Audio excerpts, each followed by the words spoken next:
after maybe 1.5 months, we are starting our live session because of some reasons. And without wasting time, I welcome my professor, sir, my guide, Professor Manoharan, sir, from Porey. Sir, hearty welcome to you. Yes, sir. Thank you very much for always supporting me, sir. I know here, sir has written foreword to my 8th edition book and always supportive to me. I welcome my dear friend, Sir Muthukumaran, sir, from Savita Medical College, Chennai. Sir, thank you very much for joining. I welcome you wholeheartedly. Thank you, sir. I welcome Keshav Prasad, KVG Medical College, India. He'll be joining soon. I welcome Robinson George from Kuruvella, and he is Tiruvalla. He may be joining because he has got some personal work as such. Otherwise, he regularly will be there in my website. In his absence, I welcome him. I welcome Swarnava and Samkit Jain, final year students from Kasturba Medical College, Mangalore, my own college, who are presenting today.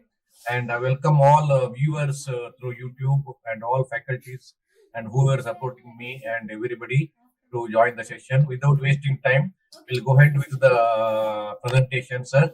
Yes, sir. No, sir, Muthukumar. Yes, sir. Please. Presentation. I think Swarnava is presenting the history.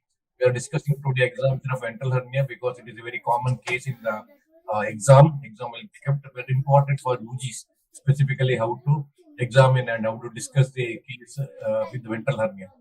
So we'll just straight away go ahead with the Swarnava, present the history. Yes, sir. Good evening, one and all. I'm Swarnava. I'm a final year UG from KMC Mangalore. I would begin by thanking sir for this introduction and opportunity. So today we are discussing a case of ventral hernia. So we see a... 1 minute. Keshav, yes, sir. Keshav, good evening. Welcome. Keshav, very much. Keshav, from KVG Medical College, Professional History Department, my good friend. Keshav, welcome. We just started. I was trying to join. There was some technique. Over to Swarnava. Yes, sir. Good evening, sir. Keshav, sir. Good evening, sir. Here we see a 33-year-old female whom we are abbreviating as Mrs. X. She is a homemaker by occupation and she belongs to the upper middle class socio-economic status according to modified BG Prasad classification, and she is hailing from Kasturba, Kerala, and she presents with complaints of swelling in the abdomen since the last 4 years. Please, can you? Yes. Swelling in the abdomen since the last 4 years and history of presenting complaints. Next slide, please. Yes, patient was in her usual state of health 4 years ago when she had pain in the sole of her left foot, and during that examination they incidentally noticed, the physician who was visiting, that is, a small swelling around her umbilicus. Swelling was insidious in onset and gradually progressive. Initially, it was of small.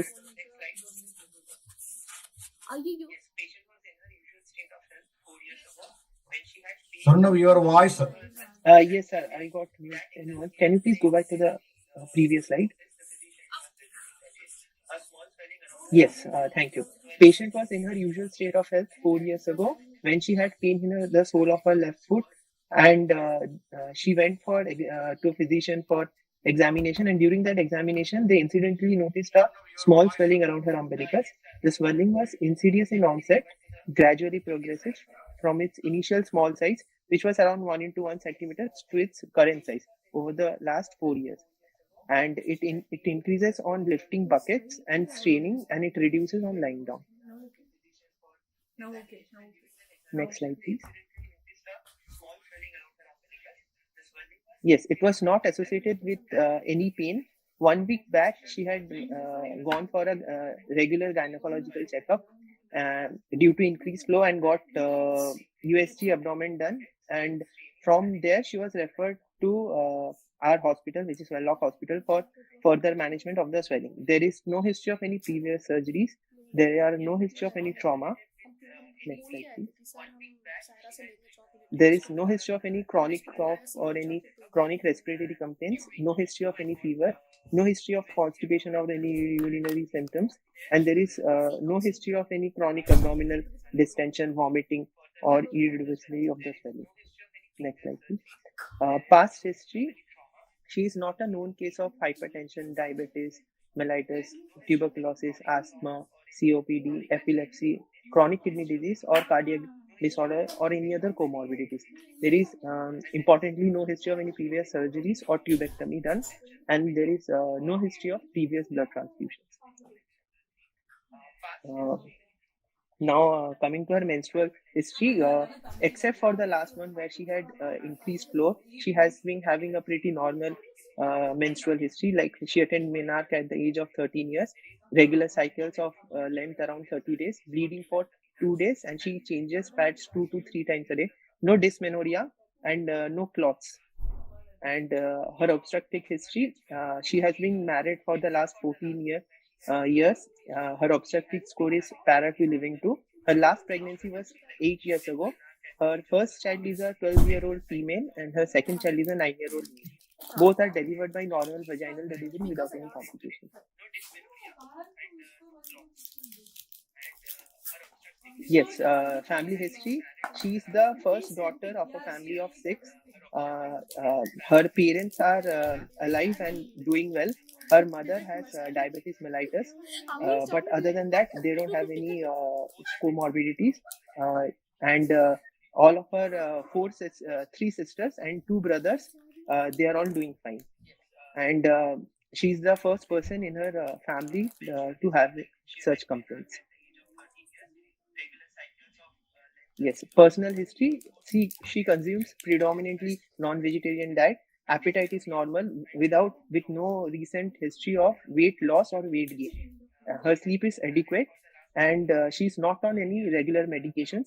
Her bowel and bladder habits are also regular. No history of any alcohol consumption, smoking, or drug abuse. Yes, history summary. 35-year-old female homemaker presents with complaints of a solitary swelling in her abdomen. The swelling is insidious in onset and gradually progressive from its small around 1 by 1 centimeter size to its currently around 3 by 3 for the past 4 years. And it is not associated with any pain or other symptoms. It increases in size while performing any strenuous activities and reduces on lying down. There is no history of any previous abdominal surgery, trauma, chronic cough, constipation, weight loss, or other conditions which may lead to raise in the intra-abdominal pressure. Shreya will go back to the chief complaint. First slide.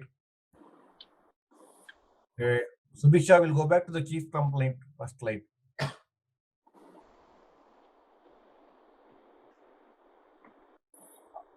Next. Okay. First slide. No. Chief complaint. Top. Yes. Mohan sir, Muthukumar Keshav, anything to comment or ask questions, sir?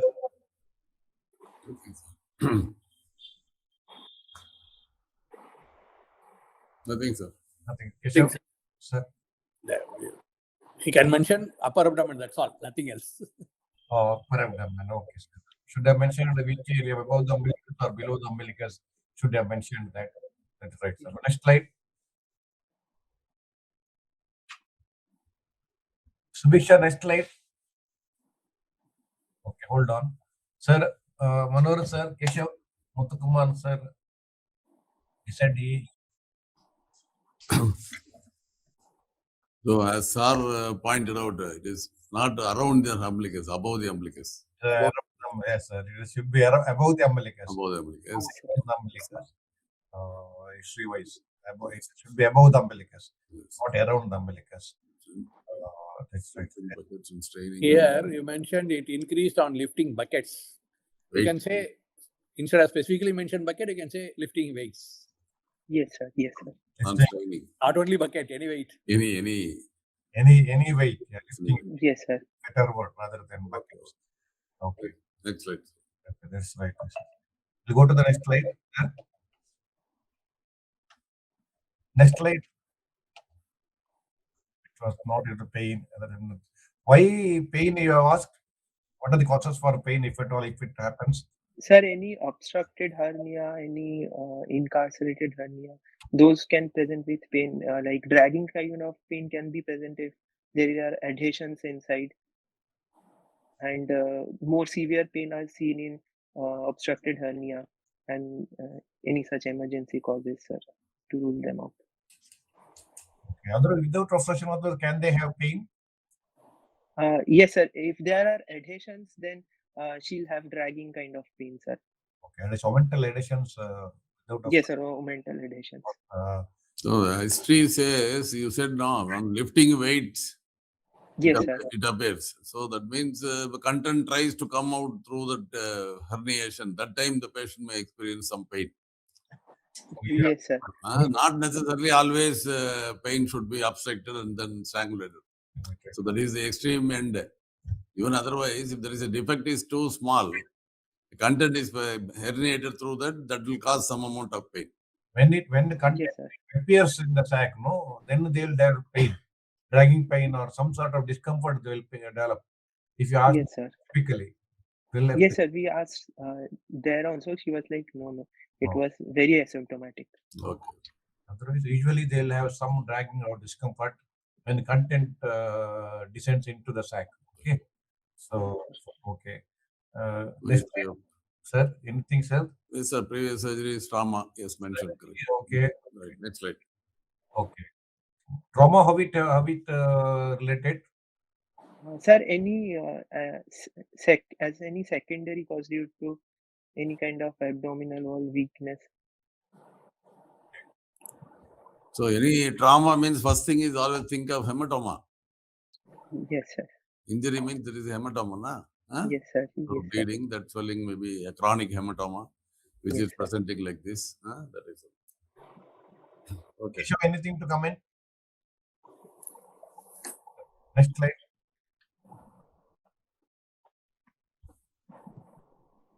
Next. Okay. Chronic cough, nausea, fever. Why fever, you ask? Sir, any fever means any kind of peritonitis or like any pus collection in that area. So to rule out again, there are those emergency conditions. Even with strangulation and all, because of increased inflammation and all, there will be fever. Correct. But always you are going to the extreme, extreme and simple things first. So I remember that there is a hematoma means suppose it gets Yes, infected. sir. If it gets infected, Yes, sir. okay, chronic hematoma getting infected, then there will be inflammatory signs. Okay. Yes. Your peritonitis and all is a generalized this thing, too complicated for such a small case. He's thinking only of hernia and Yeah. because your exam is not at all. So it's going on telling that dragging pain. Just we have seen a swelling, so it could be so many things. That's what exactly Professor Sir is informing you. Okay, you are Yes, not sir. concluded that it is hernia as such, even though history suggests. Okay, Yes, sir. something else is possible also until you finish your examination. That's what exactly Professor Manoharan Sir wants to inform you. Okay. Yes, sir. One more. Previous slide, please. Next slide. Next slide. Next slide. No issue of constipation or why you are worried about constipation? Cough. Sir, cough will increase the intra-abdominal pressure, and constipation also similarly will increase the intra-abdominal pressure. And she is exerting more pressure. There are more chances of hernia to So develop. instead of mentioning urinary symptoms, you have to mention difficulty in mixture. Difficult in mixture. Yes, sir. Urinary Yes, sir. symptom may be frequency, urgency, so many things are included in urinary symptom. Anything Yes, sir. that raises the intra-abdominal pressure only we are worried. Yes, sir. Yes, Any sir. difficulty in micturition you have to mention. Not all urinary symptoms. Any urinary symptoms. You must be Yes, sir. specific. That's all. Difficulty in urination. Difficulty in maturation is the more relevant than just urinary symptoms. Okay. Yes, sir. Yes. Okay. Distension, omitting. Why distension, omitting, irreducibility is Sir, all this can be seen in obstructed hernia, so we have to treat her immediately in these cases. Again, you are mentioning chronic abdominal symptoms. It's very vague term.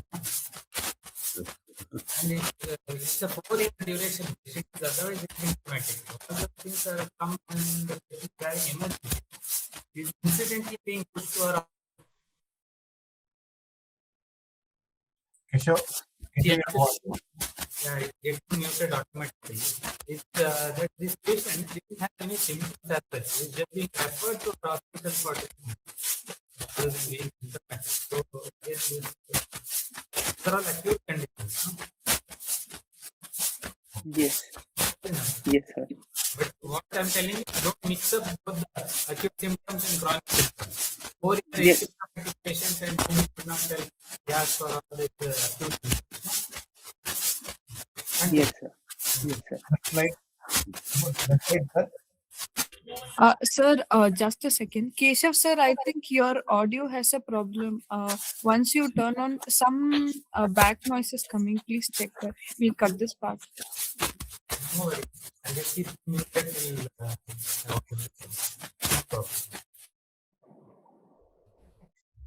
Okay, anything to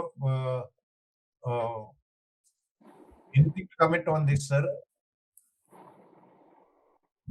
Manoharan, sir, Yes, sir. and Keshav. Why specifically tubectomy? yes. Sir, because she already had like 2 children, like both of them are like last one was like 9 years ago. So we were like asking for tubectomy specifically because it can be done laparoscopically, and even on inspection we can miss the scar and all. So we specifically asked for that, sir. Right. Why blood transfusions? Yes, sir. Why blood transfusion? Sir, any any kind of hematological disorders, like so we were thinking like that. What is its relationship to hernia? Relevance. Why specifically you are interested in asking blood transfusion in this phase? Sir, we asked it like routinely, because generally routinely we asked for. You have read some fine print that you are not want to do that. Why not sure? Why specifically asking about blood transfusion? Sir, like it can cause hematoma, like if there is some acquired factor deficiency. So it can maybe precipitate some kind of autoimmune condition which can cause hematoma. Right, proceed. Next slide. Anything to comment on this, sir? No, sir. Oh, sir, okay. No, sir. Next slide. Next slide. Family history. Family history as detailed. Next slide. Yes. Next slide. Next slide.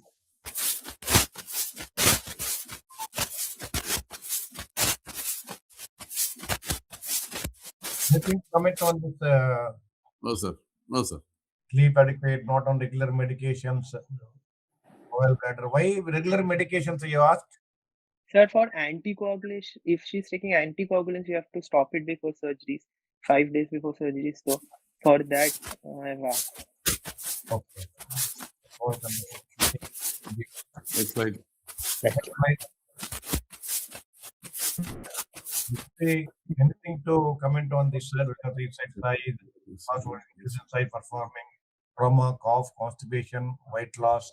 Weight loss, why you ask for weight loss?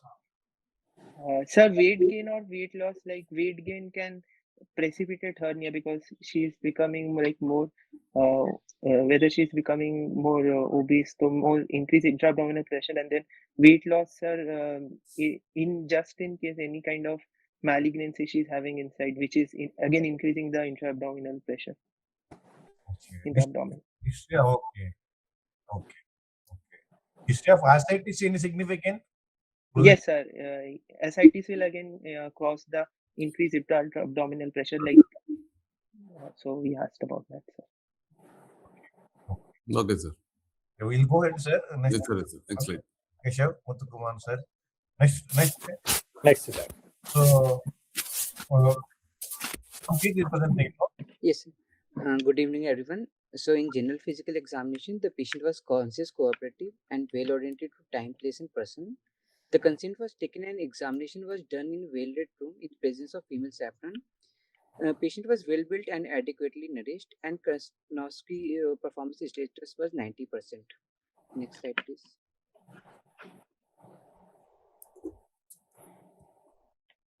Submission, next slide. Next slide. Vitals, the temperature was febrile. The pulse rate of 68 beats per minute in left radial artery, regular rate, normal volume, normal character, no vessel wall thickness, and all peripheral pulses were felt and no radial delay. The blood pressure was 114 by 84 millimeter of mercury in left arm sitting position, and the respiratory rate was 15 per minute. SpO2 level was 98%. There was no sign of pallor, icterus, cyanosis, clubbing, generalized lymphadenopathy, or pedal edema. The thyroid and spine examination were clinically normal. Coming to local examination, inspection is done on a standing and supine position. Abdomen appears free. A solitarily spherical mass, approximately 3 into 3 centimeters in size, is observed above the umbilicus and located just right to the midline of the umbilical region. The surface appeared smooth and margins were well. The skin over the swelling as well as the surrounding skin appear normal. The swelling is having expansile impulse on cuffing. On lying down, the swelling reduced considerably. Umbilicus is central and flat, skin colored, oval in shape with a shallow central skin. On leaning forward, there is no change. Uh, on leaning forward, there is no change in the swelling, no scars, sinuses, or dilated veins seen. There is no visible pulsation or peristalsis, and all quadrants move equally with respiration. Next slide, please. Coming to palpation, there is no local rise of temperature. There is no tenderness or guarding present. There are two palpable swelling. The second one was not appreciated on the inspection. The first swelling is a spherical, smooth swelling of size 3 into 3.5 centimeter in size, palpated 1 centimeter above the umbilicus and 13 centimeter below the xiphius sternum, located right to the midline in the umbilical region. It is non-fluctuant and its border were well defined, doughy in consistency, and the margin were well defined. It is reducible and not fixed to the overlying skin. There is expansile cuff impulse. It is non-mobile and the surface appears smooth. The second swelling is irregular swelling palpated just below and left adjacent to the umbilicus, 1 into 1.4 centimeter in size, and the margins were clearly defined on cuffing. It is a reducible and not fixed to the overlying skin. Its superior medial border is formed by the umbilicus and it is doughy in consistency. There is expansile cuff impulse. It is non-mobile and the surface appears smooth. Firm ring-like fibrous edge felt after the reduction. Defect is appreciated by asking the patient to raise head with arms folded over the chest. Abdomen muscle tone was normal. In percussion, liver dullness along the fifth intercostal space in mid-clavicular line is present. Dull note over the swelling is also present. Other area of the abdomen free fluid. Auscultation, no bowel sound heard over the swelling, no bruit were heard. Bowel sound were heard normally in the other regions.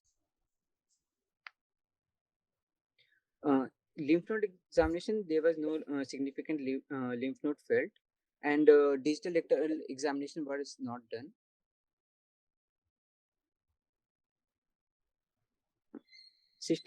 Systemic examination, CVS, S1, S2 were present. There was no murmur. CNS, there was no focal neurological deficit.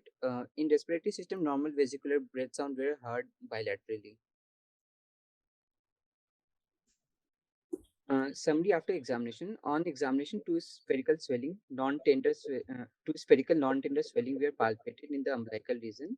One swelling measured approximately 3 into 3.5 centimeter, located 1 centimeter above the umbilicus, and the second measure 1 into 1.4 centimeter, situated at left and below the adjacent to the umbilicus. Both swelling were reducible, doughy in consistency. with a smooth surface and well-defined margins, and it shows expansile cuff impulse. On auscultation, no peristaltic sound or bruit were heard over the swelling. Bowel sound were normally heard in the remaining abdominal region. On percussion, a dull note was elicited over the swellings.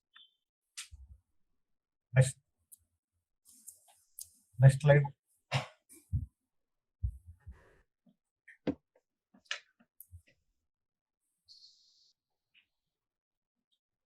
Samkit, tell me, Samkit. So, Yes, sir. In clinical diagnosis, reducible uncomplicated primary ventral epigastric and paraumbilical hernia with omentocele without any obstruction or strangulation. And differential investigation. No, go back. Go back to the first slide. First slide, inspection. Inspection. Subiksha, inspection. Back, still back. Still back. Previous slide. Previous slide, Subiksha.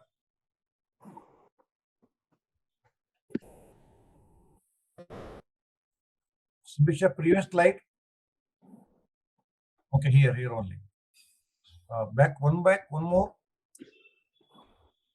Anything to general examination, sir, to comment? Manoharan, sir. Nothing much. Nothing. Okay, next slide. Yes, sir. Keshav, Muthukumar, sir. Manoharan. Can you tell us why you did the examination, inspection on standing and supine position? So to check if the swelling is reducible on lying down or not, and it increases on standing up. But here it is visible in lying down also. Yes, sir, but it was taken photo while the cuff impulse was seen. Okay. Anything? Okay, sir. Next slide. Next slide. What is expansile impulse on coughing? What is the definition?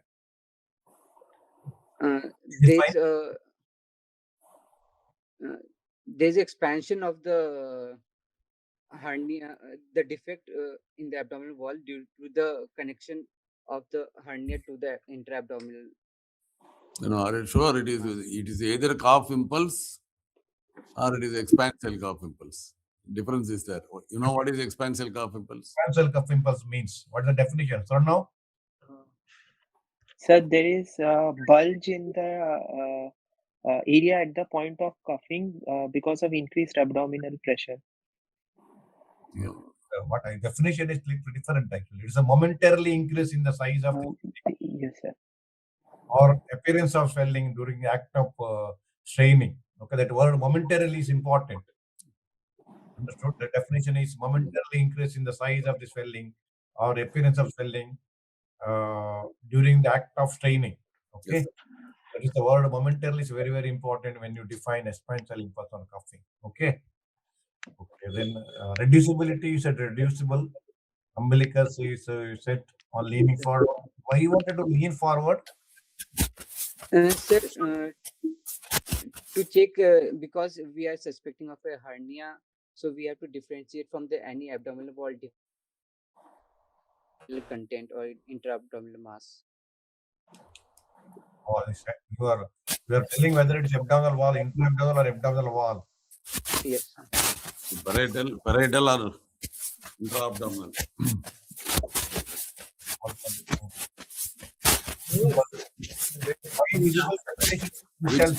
Which test you will do to know whether it is parietal or intra-abdominal on inspection? Ask the patient, Specific test. You ask the patient to do something.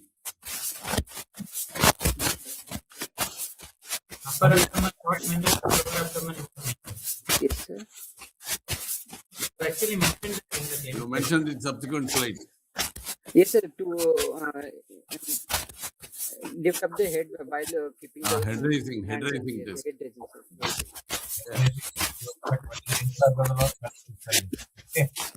Okay. Parietal. Okay. Sir, one thing here you have mentioned that there is only FPS swelling. And are written, while calculating your written expenses of input, you can calculate it. Difficult to read. It should be seen. Is it not? The umbilicus, there's another hernia. Sorry, sir, I can't hear, sir. No, there's another hernia you said, right? Yes, sir. So that is what. Again, you told that here it's not seen, is it? No, sir, we can't feel the hernia in the lower part. On expansile curve impulse also, we can't see that one. Lower part impulse is not felt, is it? Because we can feel the but cannot see the inspection cannot see the impulse. You could feel the defect in the lower part. Lower swelling, lower hernia, you could feel the defect. Yes, sir, we can feel the defect was present, but it was very small. So you are telling two hernias are there. What it is called as? It is called Swiss cheese appearance or Swiss cheese hernia. Next slide. Next slide. So, sir, anything to comment? Why local rise of temperature? Sir, to see any strangulation or infection is there or not. That is about abdomen or particularly about the swelling? Entire abdomen or particularly what the swelling you are looking for? This local rise of temperature and tenderness. Sir, both we are checking, sir. Both. Why? Both you are checking. Okay. Yeah. Dovi and Dovi inconsistency means what? Sir, it shows the presence of omentocele. That's why it's doing consistency. You should actually mention the consistency bit. You mentioned not fluctuant. Fluctuation is tested only if you test the consistency. The consistency. Yes, sir. Swelling, you expect fluctuation. Yes, sir, but I have checked the fluctuation to rule out any system swelling in the abdominal wall. Not like that. In a soft swelling, you check for fluctuation. In the swelling is firm, there is no fluctuation. Yes.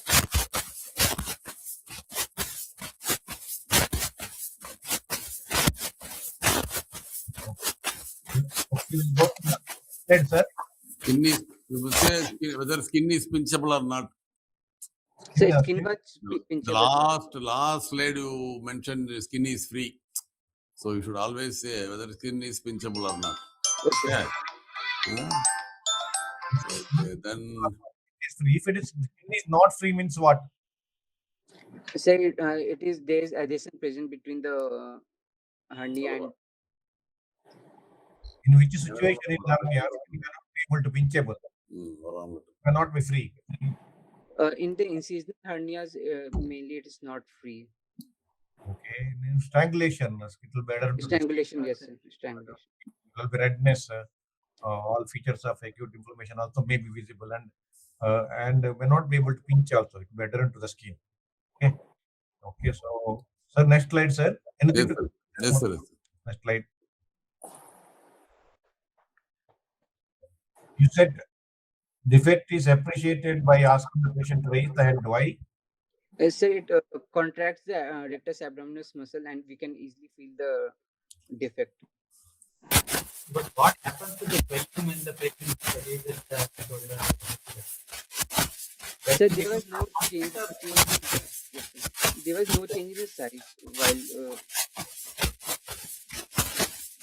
No change in size. no, sir. Have you abdominal muscle tone? Yes, sir. Abdominal muscle tone. Have you have Sir, in the same position, like we tell the patient to lift up the head and we feel the abdominal wall. When it is firm, then the tone was normal. Okay. Why it is important? To check for any, if there was, then it may cause to the hernia and For management purpose also, sir, we have to check. depending on the tone or management. How is this, sir? Sir, whether we'll mesh or not, because if the abdominal tone is low, then higher chances of recurrence is there, sir. So we have to manage accordingly. Since you have mentioned about rectus muscle, so I don't know whether you are aware. We have divarication of recti. That time when you What is the difference between the divarication of recti and hernia? That's what sir is asking. so both of you talked about rectus muscle. I thought you will be able to tell. Yes.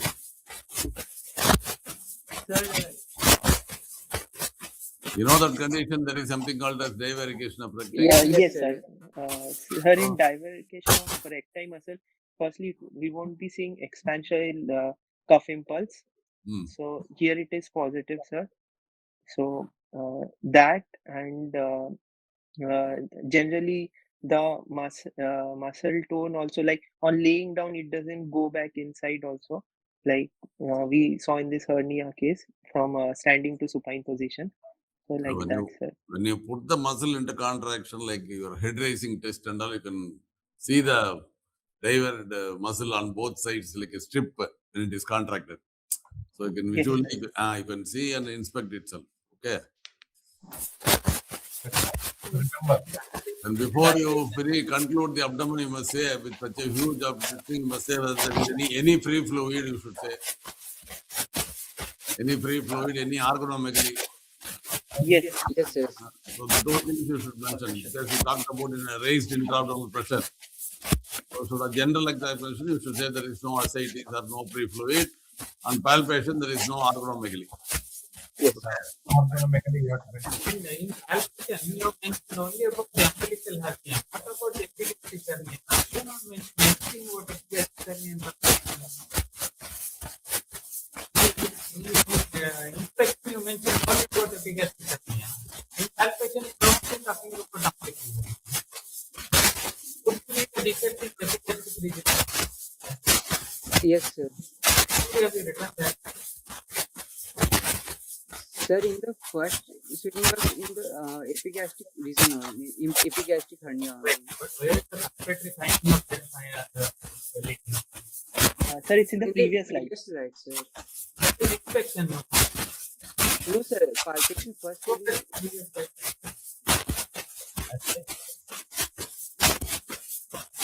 Please go back to the previous slide.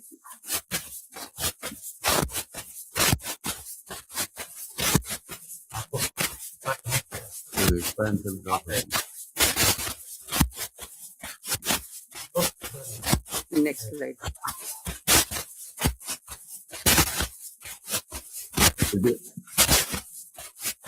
Next slide.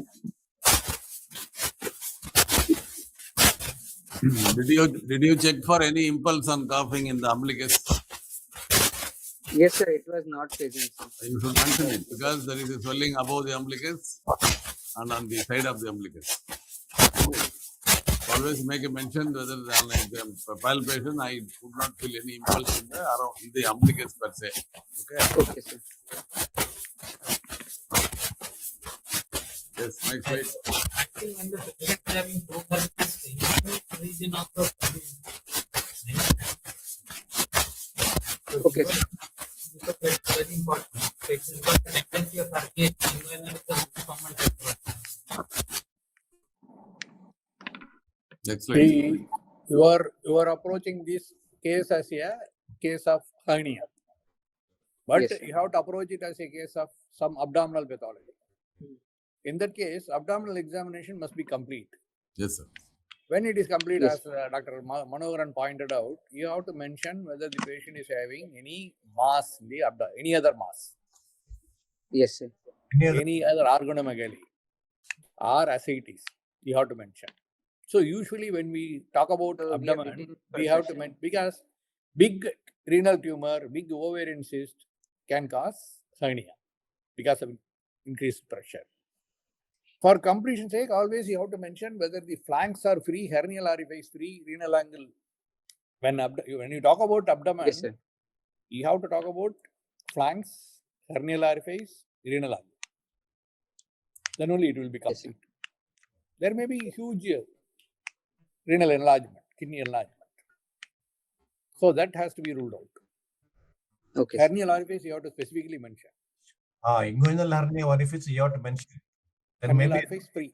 not mentioned that. Yes, sir. Yes. You have to expose and you have to mention inguinal hernial orifice. So history says 3 children and she has been operated, no? Even though he is a female patient, which is not common.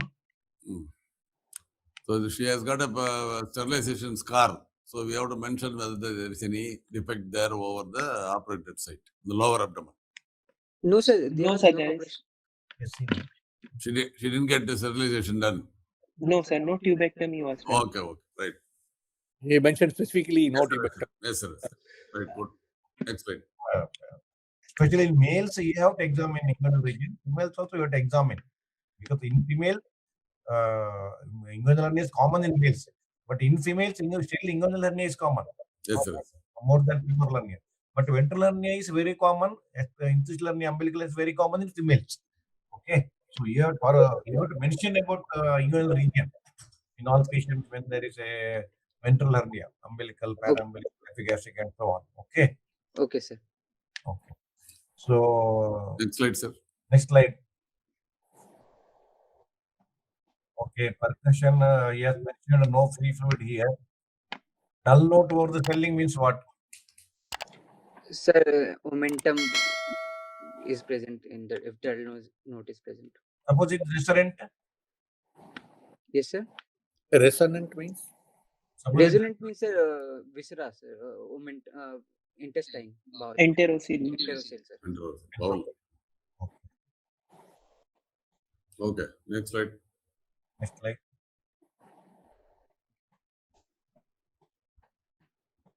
Okay, lymph node. Which lymph node you are? Lymph node you have to say. Sir, axillary and inguinal lymph node. Hey, Baba, it is abdomen case. Sir, we also check for supraclavicular and supraclavicular. Abdominal, any abdominal pathology, always remember the. Yes, sir. We check for left supraclavicular virtually. Okay. Why you want rectal examination? Sir, to check for any rectal or anorectal strictures, which can cause to constipation or increased abdominal pressure. In male patient for BPH, benign prostatic hypertension, or we can check, sir. Prostatic enlargement. Any prostatic It's a enlargement. prostatic enlargement in males, but in female we'll check for any rectal or anorectal strictures. Okay, sir. Anything rectal, which at least you should mention in the case sheet, even though may not be able to do in the exam, they should mention it. It's important. Please. So free fluid rectal exam, organomegaly like. The patient is female, so remember to mention the pervaginal examination also. Pervaginal examination also you have to mention. Okay, sir. Not done, you better to mention. Okay, but write in the case sheet. It is to be done, but not done because consent is not taken.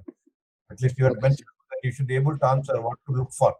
So always you have to write case sheet in hernia or abdomen cases. Rectal examination is very, very important. Okay. Yes, sir. Next slide, sir. We'll go. Yes, sir. Slide. Okay. Next slide. Next slide. Okay. Systemic examination. Anything to comment, sir? Keshav, Muthukumar, sir. Nothing, sir. Okay. Next slide. Summary. Anything to comment? Dull note, what is it? The swelling. Dovey note. Fine margin, expansal, expand in cuff impulse. Anything to comment? Nothing, sir. Keshav? Dovey note is in favor of momentum. Smooth surface is in favor of enterocele. Okay. So, Okay. You go to next slide, sir. Next, yes, next. yes, sir. Reducible, uncommon primary, ventral epigastric, paraumbilical hernia, without any obstruction, strangulation. Just put any without any complications. See, Yes. Uncomplicated, you mentioned. Then already you mentioned reducible, uncomplicated. Again, you are telling without any obstructions. It is obvious, no? Once you say uncomplicated, why you want to put without any obstruction?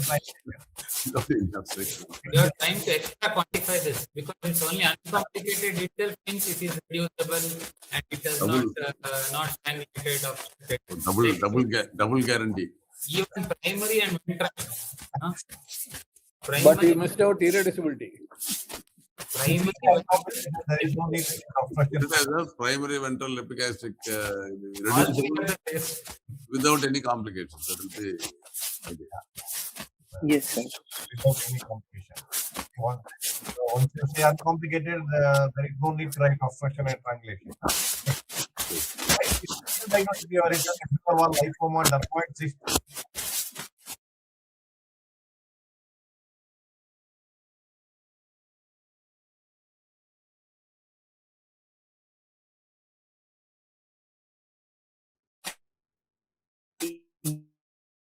Yes, sir. Why is this differential? That was it does not non-mobile. have a So, differential diagnosis. like they look. Yes, sir. So if you feel like this, then they will start discussing these things. Can it be an abdominal wall tumor? Or tumor.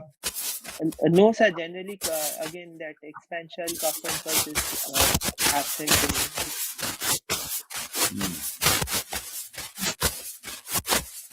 Okay. Dermoid cyst? Why dermoid cyst? Because it is not even the midline, right of midline, you said. Yes, sir. So, Lines of embryonic fusion, no? As per definition. yes, sir. Yes, sir. Then where is the line of embryonic fusion here? Sorry, sir. No issue. But no, remember, you say something, you have to justify how you reach that. Yes, sir. You should be able to give reason. Wow. Maybe you are thought of that. Why? You are not questioning of right thing, but you should be able to justify. What are these? Any hernias, you know, abdominal wall hernias? Any other hernias? Yes, sir. Epigastric hernia, umbilical hernia, paraumbilical hernia, then lumbar hernia. Any other? Then, sir, Spigelian hernia. Very good. Then, Where there is located in which part of the Which part of that? sir, it is located beneath the muscles of the abdomen in the spigelian fossa. So because of that, we can't always see it. But the patient comes with pain, and since the defect is kind of narrow, so chances of obstruction are also pretty high in those cases. What is the exact site? Is it below umbilicus or above umbilicus? Sir, generally,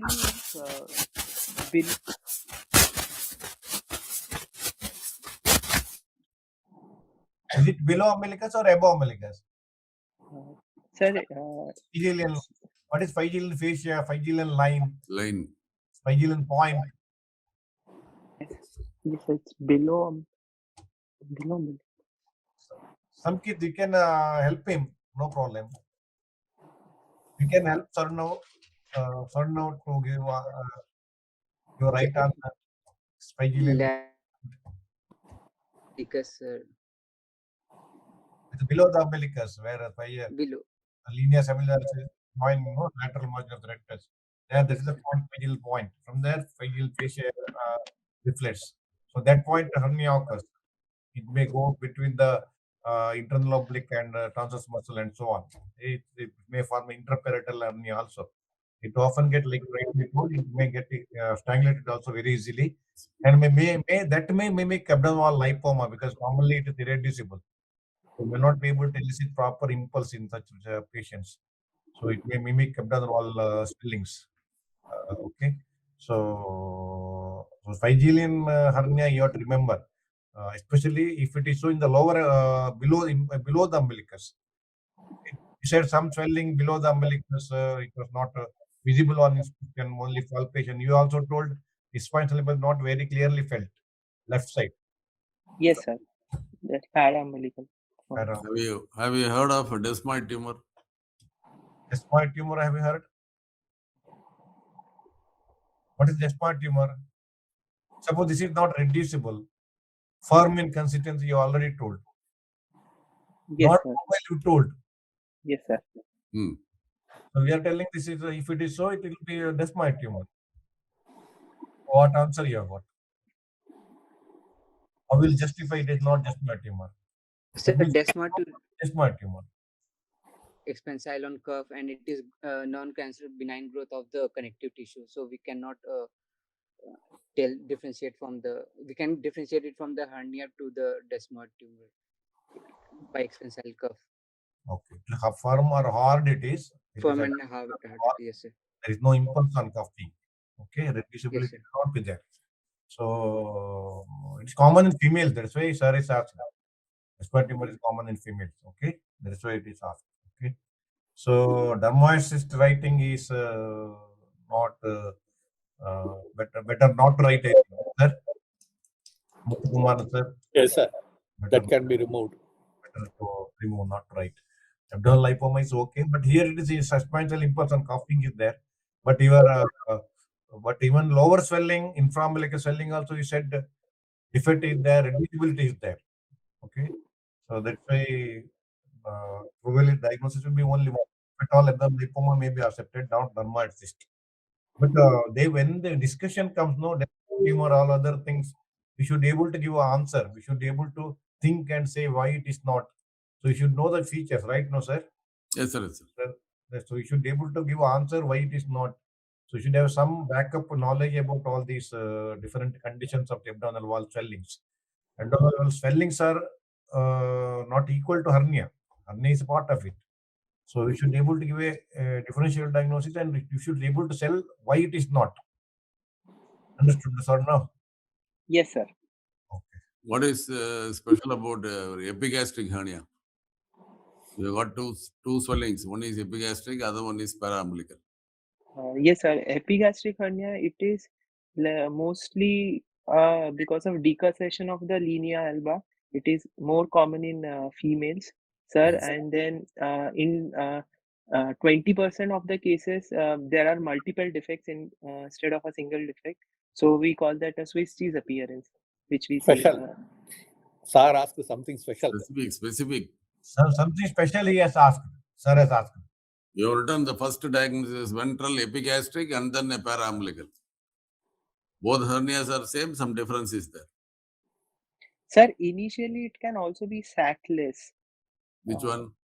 Epigastric, sir. That's all, simple, very good. Initially, Only hernia without a sac is your Sac. epigastric. Yes, sir. And then later it can develop a sac. only epithelial fat will protrude out of the decussation. So, Yes, sir. What is the difference between umbilical and paraumbilical hernia? Sir, umbilical hernia, it is arising from the umbilicus, and paraumbilical is from adjacent to the umbilicus. Umbilical hernia, the paraumbilical hernia, since the defect size is smaller, there is more chances of strangulation than the umbilical hernia. And a lot of umbilical hernia we see in congenital anomalies also, where the during development the intestines and the abdominal contents, they come out, but they fail to go in. So in such cases, we wait for a few years. Because sometimes it naturally goes inside. Otherwise, yes, sir, surgically we manage. Omontocele. Yes, sir. Omontocele. This is called. Yes, sir. What do you call? Omphalocele, sorry. Omphalocele, yes, sir. Omphalocele. That's why one of the reason I asked you, did you palpate the umbilicus for a cough impulse? Yes, sir. Yes, sir. I must keep the finger inside and just check. Suppose there is an impulse, means that umbilicus also there is a defect. Yeah, finger while raising the head, you have to put your finger into the umbilicus and see whether there is a defect there or not. Yes, sir. Important. But Yes, service also informing you. Okay. Yes. So sir, we go to the next slide, sir. Yes, sir. Next slide, sir. Keshav, anything to comment on the clinical Muthukumar, sir? Nothing, sir.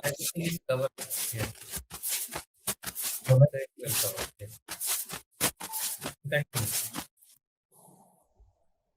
So, sir, all these investigations he has written, sir. Yes, sir. Comment The on- blood investigations are routine, and for imaging we use USG or CT abdomen. Suppose the patient is very thin, very thin built and emaciated. Any Yes, sir. investigation you want to do? Sir, we can like suspect for carcinoma. No, I'm not So talking can about take carcinoma. sick. Among this investigation, somebody is very skin and bones, very thin, emaciated. In that case, Anything else you want to do? Anything specific?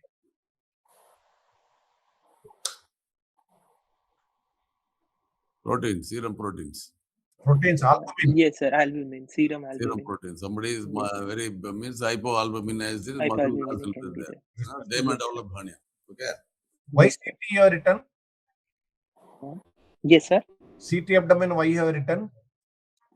Sir, like the epigastric hernia was small, so whether like in Richter's hernia or like any other underlying cause, like Spigelian hernia also, like which is Your ultrasound will pick up that. First investigation, you written ultrasound, na? yes, sir. So keep the probe and ask the patient to cough, that finishes. Why you want a CT? When you will do the CT abdomen in hernia, ventral hernias? Sir, any complications when we are suspecting like obstruction? Another indication? And then, sir, sportsman hernia, we do MRI or CT, we go for. No, CT volume in a large hernia. You have Yes, sir. what is domain? Abdominal wall domain law. You heard of that? Yes, sir. Yes, sir. Abdominal wall domain is for loss of domain is there are two criteria, Sabagas criteria index. So we calculate the volume of the hernia sac and divide it by either the total abdominal volume or by only the abdominal wall volume. And for like example in Sabagas index, I think it's if it's more than 20%, then it is significant. Oh. So there is loss of domain, and we calculate it while doing CT. Yes, there's a formula. We check for anterior posterior diameter, then craniocordial diameter, and transverse diameter, and multiply by 0.52. No, that's okay. But mainly to find out the whether there is loss of domain or not. Yes, sir. The loss of domain or not. Yes, sir. Because there is a loss of domain means what it means for you. There is loss of domain. Sir, we can't just put it back in because that can cause like increased pressure to the IVC and all. So those kind of complications might happen. We have to like increase What is called as? If there is compartment syndrome. Yes, sir. We can give carbon dioxide inflation for a few weeks. Then okay, after that, don't worry about that. Don't worry about that. Why you have written gastroscopy? Sir, generally a lot of epigastric hernias are accompanied by peptic ulcers. So, so because of that, gastroscopy is indicated in epigastric hernias. Patient, if they are presenting with pain, will miss that if we do. We only correct. Okay, we'll go to the next slide, sir. Yes, sir. Yes, sir. Next slide. Okay, treatment here as I told, ventral hernia mesh repair, underlay mesh placement, open. What is this underlay? Sir, depending on where we are placing the mesh, whether it's above the rectus muscle, between the rectus. Why can't you do it on onlay mesh? Why you are putting underlay? Sir, this patient, this treatment was for this patient. This treatment was chosen, and so that is why we highlighted that part. No, yeah, which is usually we'll put underlay or onlay in ventral hernia, umbilical hernia or paraumbilical hernia or epigastric hernia. Which is better? Sir, underlay only. This is better, Samkit. No, you open, identify the defect, reduce the contents, close the defect, Yes, sir. and keep the mesh on it. That is only practical now. Just close the defect and come. Why you want to place the mesh? Sir, because recurrence chance can occur if you're not placing mesh. So that gives an extra layer of protection. What are the guidelines for the use of mesh? Sir, we use if we are doing intra-abdominal mesh, then we use PTFE material because that doesn't call bowel. What I'm asking. I'm Yes, sir. asking what is the guideline to use mesh or no mesh? What is the criteria to use mesh or no mesh? Generally, we will not use mesh. Sir, generally in congenital hernias, we don't use No, mesh. you talk about this case. Don't talk about congenital hernia here. Your case, this particular case, no? You talk about your case. Your case. Why not? Guideline. Sir, in case of multiple defect is present, then we use mesh. Or if the defect is more than 2 centimeter, we use mesh. And you will not use mesh if there is triangulation. Otherwise, you have to place mesh. Okay? If there Yes, is sir. triangulation or if there is even you operate, if there is because of the adhesion, if you open the bowel, perforate the bowel, injure the bowel, then may have a difficulty in placing a mesh. Because contaminated field mesh placement is difficult. It cannot take Yes, sir. those situations and do a primary repair. Otherwise, anything more than 2 centimeter currently set to that, you have to use the mesh. Okay, unless there is infection or strangulation. Okay. What is the purpose of mesh? Sir, to induce fibrosis. Yes. And to give the Yes, sir. A mechanical barrier also. barrier and withstand the pressure. That's all. Yes, sir. Okay. So, anything to ask, sir, Muthukumar, sir? This modified shoelace and all are not applicable for this case, no, sir. Yes, sir. Yes, sir. Yes, sir. This is not useful in this way. You know about anything about modified shoelace technique? For a huge hernia, and it's too small. Your case is too small for all those things. Yes, sir. Primary closure and online mesh will be the correct answer for your level. They're doing Yes, sir. laparoscopy, you can talk about other things. Okay. Yes, sir. Modified shoelace, all those things are not useful in this patient. Okay. Like sir rightly told. It's relevant. Yes, underlay, mainly not onlay, never onlay. And IPOM, yes. Laparoscopy, if cost is okay. IPOM is okay. Okay. So, sir, anything to Keshav or sir Muthukumar sir, Manoharan sir, anything to add on to this because it is a common long case. Examination of standing is important. Cuff impulse, expansal cuff impulse is important. You said already rectal examination and paroidal examination in females, at least they have to mention. Then head raising, and defect to assess, and whatever the precipitating factors to look for. That is also Skin pinchability. Skin pinchability, expansal impulse, defect to look for, and other precipitating factors, other systems. All those things are the important. Investigation, of course, ultrasound sufficient in small, other is CT volumetry in a large hernia, dynamic CT volumetry you have to do in a large hernias. Mesh placement is the standard treatment, mainly underlay, otherwise laparoscopic in the ventral hernia.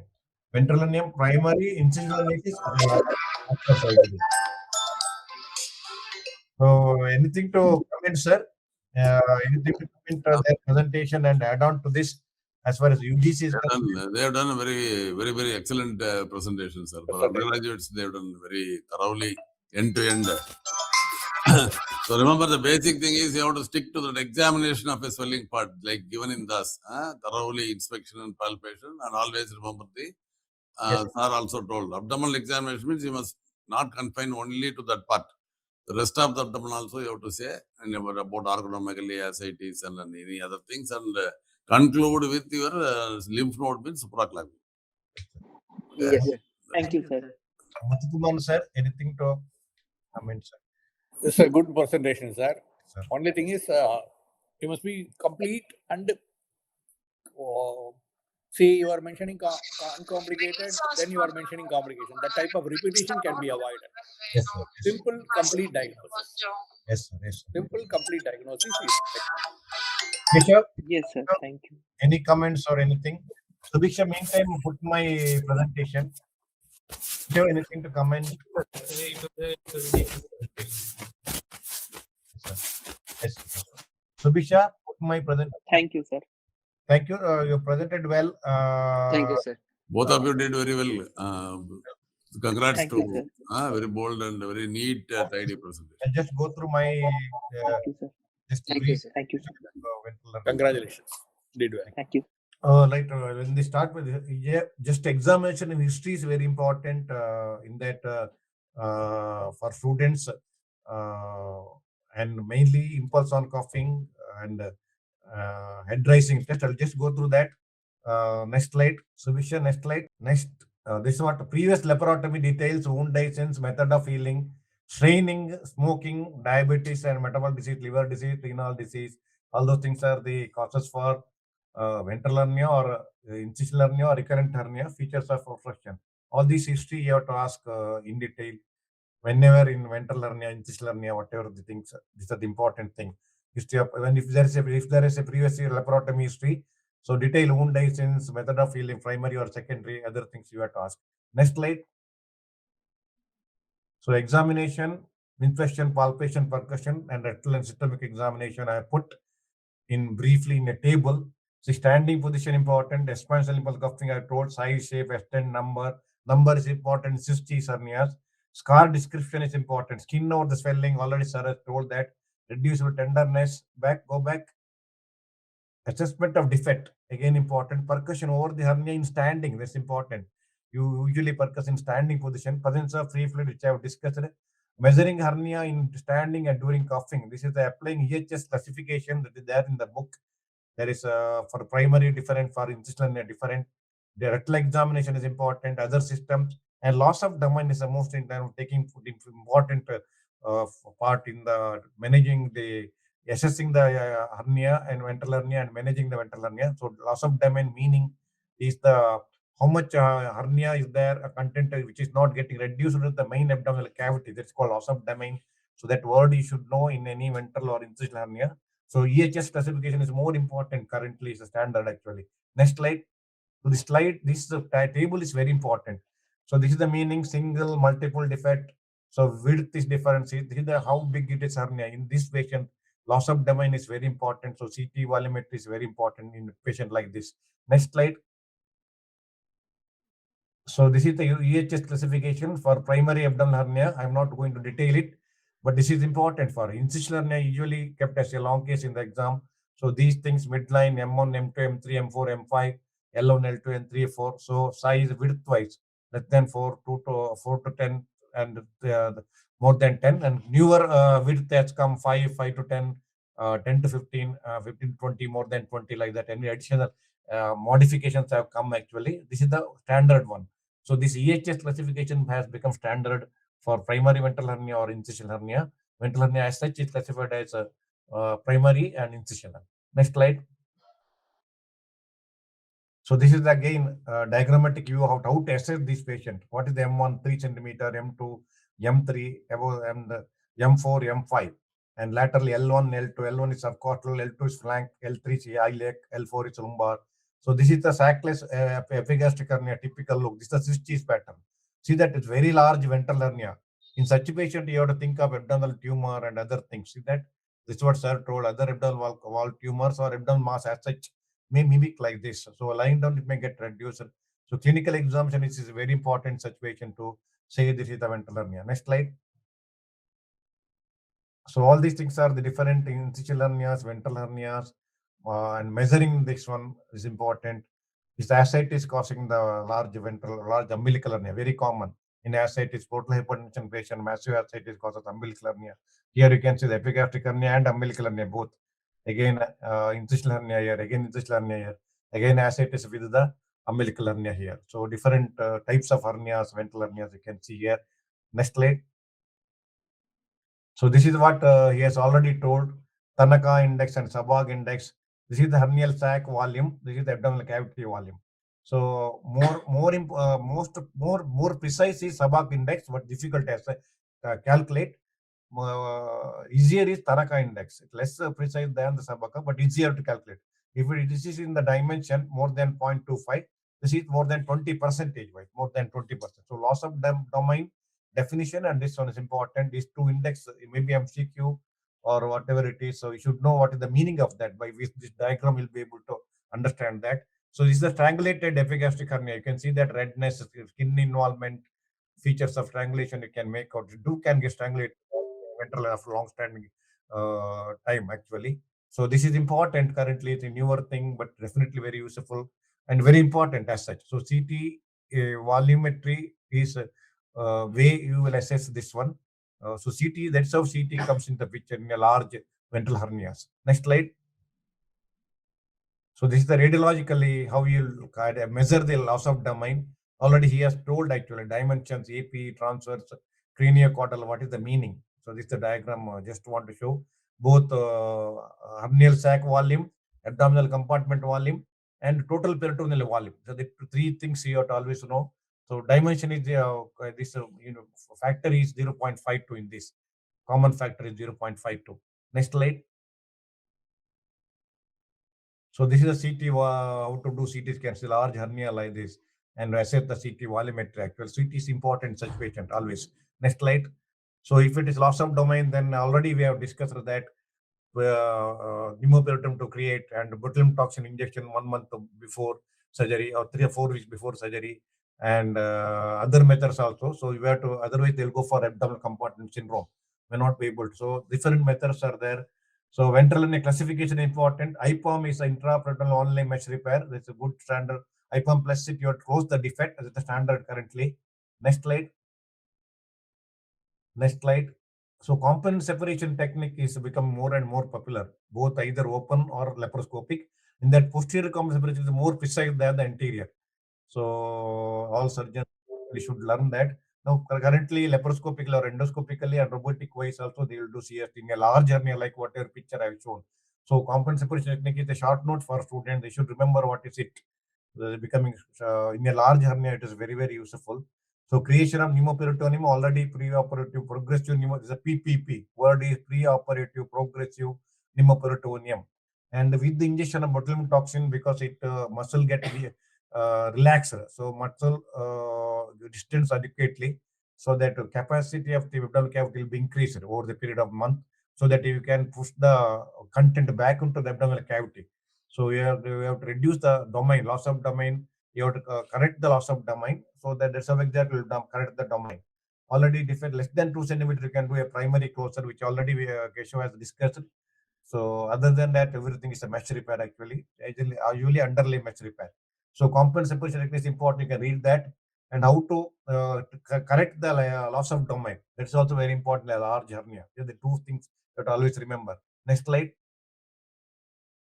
So remember complication, we already were told pain, irreducibility, obstruction, strangulation. Complication, surgery also important.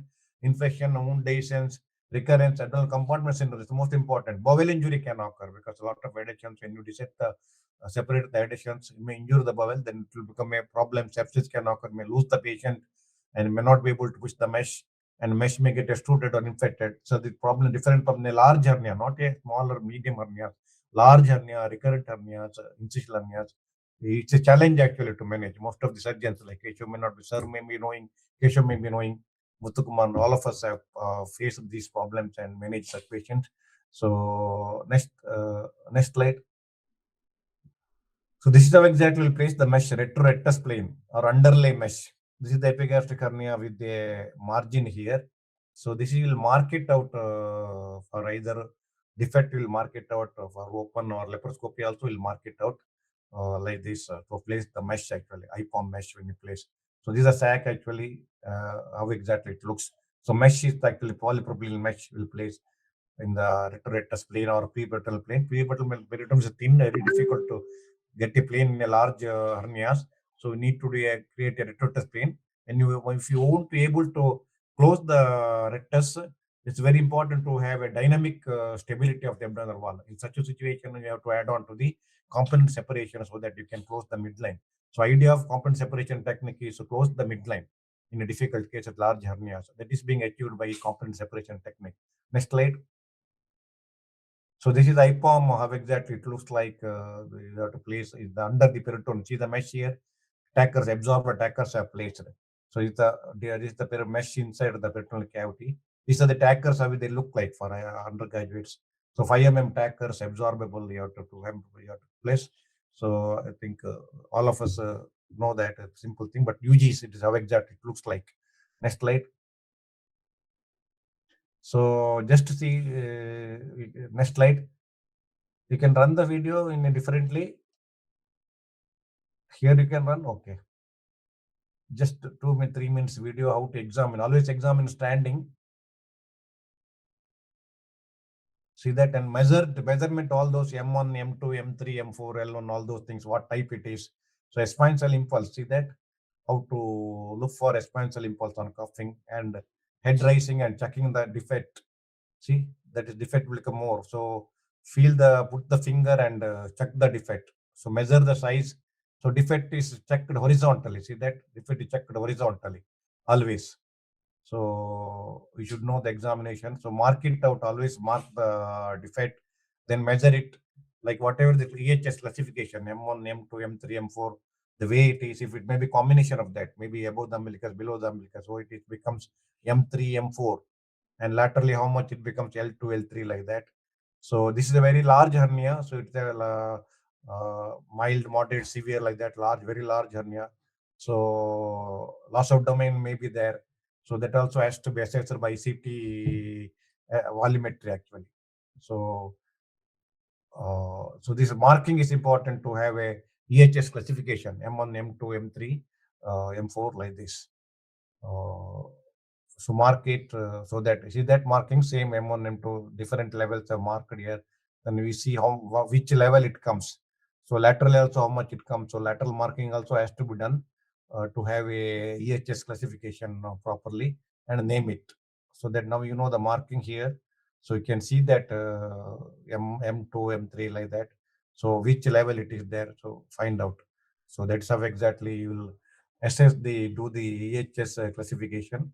So mainly standing examination, standing is very, very important. Even in inguinal hernia, examination standing is very, very crucial. Remember, same holds good spine examination, other things, systemic examination, of course. I'm just mentioning that. Boil sounds, I've already told. So respiratory system is very, very important because maybe the causative factor. And PR is rectal examination is also equally important in a hernia. Percussion, liver dullness, percussion over for free fluid. Already sir has told that free fluid you always you have to mention because I said it's one of the component. Rectal examination is very, very important in any hernia for that matter. So marking and expansal impulse, that's how exactly it looks, expansal impulse. I said it's a momentarily increase in the size of the swelling during the act of the straining or appearance of the swelling. So it is a portal hypertension patient with the ascites. The fluid is there. That is how exactly it looks, umbilical hernia. So very typical in portal hypertension, the massive ascites. It's a very typical look how they present with. So there will be free fluid always. So 15 dullness you have to check in these patients. All of you know how to do percussion the same way.